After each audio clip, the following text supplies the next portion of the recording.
Ano nga ba ang nilagay mo dyan sa tiyan niya? Bakit nagkaganyan? Magsabi ka sa akin ng totoo. Alam mo yan?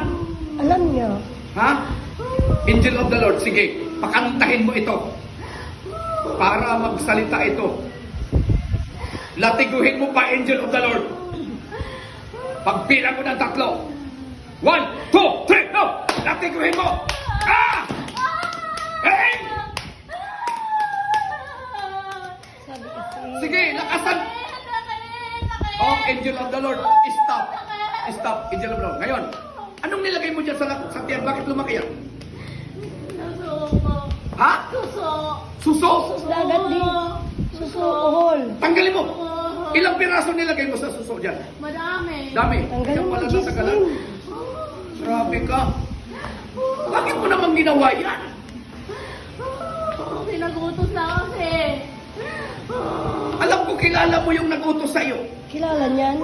Sabihin mo sa akin. Hindi ko na ipagkalat yan. Sige, sabihin mo. Anong pangalan?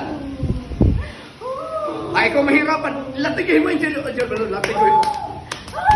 Oh. Sakit ka naman O sige, anong pangalan? Anong pangalan ng nag-utos sa'yo?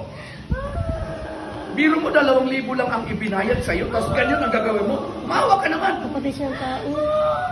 Ilan na napatay mo? Marami na. Hindi nga sawad. Yan bang hanap buhay mo? Oo. So, Amanado, saan banda ang bahay mo sa Cavite? Hindi ko sasabihin sa inyo.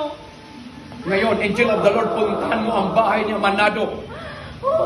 Pinadadalhan ko ang bahay mo ngayon ng salasalabat na kulog at kidlat. Now, in Jesus' name! Hey! Anong gamit mo sa pangkulam?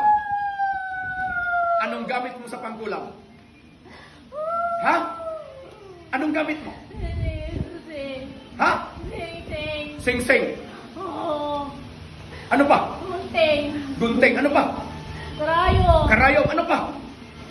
Tubig. Tubig. Ano pa? Mga bato. Saan ka sa mga probinsya mo? Ha? Ha? Sige yun. Taga-Sikihor ka. Oo. Hindi ka na naawa eh. Oo. So yung albularyo na nilapitan dito, hindi siya ginamot, malakas ka raw. Wala nang lalakas at higit pa sa kapangyarihan ng Panginoong Hesukristo. Titigilan mo siya, ha? Mangako ka. Tutulungan kita. Gusto mo? Hallelujah. Patawarin ka ng Diyos? Gusto mo? Alam siya patay. Sige. Magsisi ka at sumunod ka sa panalangin ko. Amanado.